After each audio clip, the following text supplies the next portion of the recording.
Okay, isa sa mga natutunan ko kahapon at pinuntahan ko kahapon after natin pumunta sa National Council on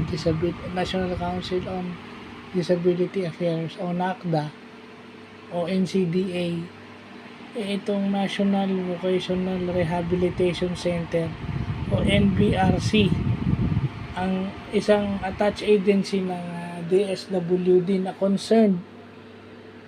Isa siya sa agency na nag-o-offer ng vocational courses and rehabilitation, no?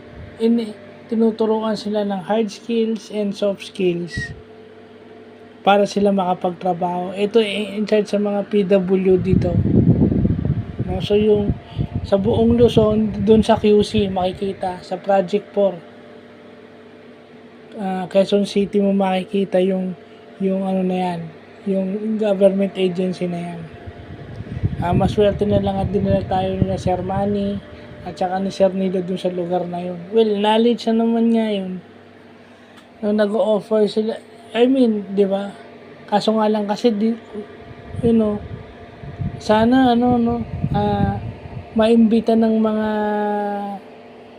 local government officials yung government agencies ng NBRC at sana magkaroon sila ng